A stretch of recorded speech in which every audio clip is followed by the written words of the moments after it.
الكورة يوم فوق واليوم التاني تنزل بيك للسابع أرض. ده اللي حصل مع كولر بالظبط.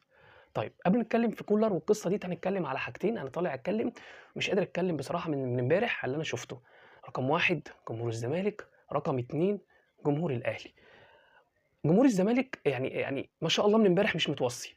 اتفرج كده على البوست ده، يعني ده يعني دي حاجة بسيطة كده من اللي أنا يعني اللي الواحد شافها، غير بقى الفيديوهات وغير وغير وغير وغير. طيب خلاص خلصت قريت، غير اللي فرحان وغير اللي عمال ينزل وغير وغير. يا راجل ده حتى ما عرف ان عبد المنعم جات له اصابه، في ناس اقسم بالله فرحانه ان جات له اصابه، ان جات له قطع في رباط الصليبه. فرحانين، لك ان تتخيل ان في عقليه فرحانه ان واحد ده لقمه عيشه اتاذى فيه. مش مشكله بقى، هو مشكلته ان هو يعجز الاهلي او ده ما يروحش الاهلي او ده تبع الاهلي، خلاص ما علينا. طيب جمهور الزمالك انا نفسي اعرف انت من امبارح وانت نازل دب دب دب دب دب دب، ايه الفرحه دي كلها؟ هو انت اللي كسبتني؟ حد في الدوري حرس الحدود مثلا اللي كسب، اسماعيلي اللي كسبني، ترسانة، حد في الدوري كسبني؟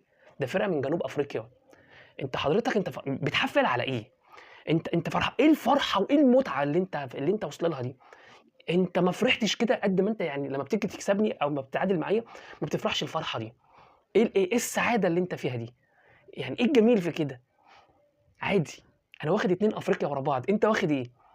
انت خارج من كونفدراليه للدرجه دي، للدرجه دي. يعني الاهلي عامل لكم حرقان للدرجه دي؟ انتوا يعني الدرجه دي الاهلي دايس على وشكم، زعلانين منه قوي كده للدرجه دي؟ يعني وصلت للدرجه ان انتوا من امبارح دب دب دب دب. ايه يا جدع مش كده، اقسم بالله ما كده. يعني خلي بالك سان داونز دي يعني ان احنا طلعنا بسببها، او يعني احنا سبحان الله احنا تعادلنا هناك وتعادلنا هنا، احنا برضو خارجين، يعني خارجين مش خارجين بفضيحه، مش خارجين خسرانين على ارضنا، احنا خارجين بتعادل. تمام. يعني انا سان داونز ديت هي خدت بطوله واحده افريقيا، خدتها منك. صباح الفل، خدتها منك. البطوله الوحيده اللي خدتها في مسيرتها منك، من نادي الزمالك. انت بتحفل عليها ليه؟ انت قبل ما تحفل عليها انت متحفل عليك. هو انت قبل يعني أنا غريب بصراحه ان انت قبل ما بتشوف المشاكل اللي عندك وتشوف الدنيا اللي عندك انت جاي بتدور عليا انا، جاي بتحفل عليا انا، جاي بتشوف القصه عندي واللي بيحصل والمشاكل وزيزو وبن شرقي، وانت سايب نفسك. ما تشوف نفسك يا عم، ما تشوف خالد بطيب يا عم اللي ليه فلوس يا عم ووقفكم من القيد. ما تشوف يا عم اللعيبه اللي المفروض تجيبها وايه اللي النادي محتاج ايه الفتره اللي جايه والقصه دي. يا راجل يا مؤمن، ده انتوا خرجتوا من كونفدراليه.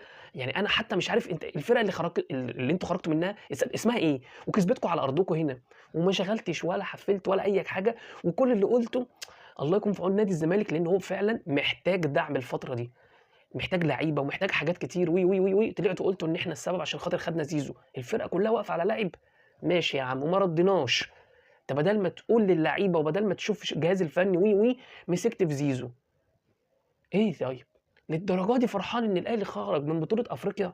ايه ده يا راجل يا طيب؟ ده يعني انا اهو اهلاوي، انا ما بحبش بيراميدز، اكون صريح معاك، انا ما بحبهاش بس ما بكرههاش، عادي. يعني انا ممكن اتفرج على الزمالك واشجعها في افريقيا، بيراميدز برضه نفس الكلام، لكن انا ما بكرههاش. امبارح اقسم بالله انا بقيت مبسوط جدا ان بيراميدز كسبت رونالدو وتأهلت للنهائي، لان هي في الاخر فرقه مصريه.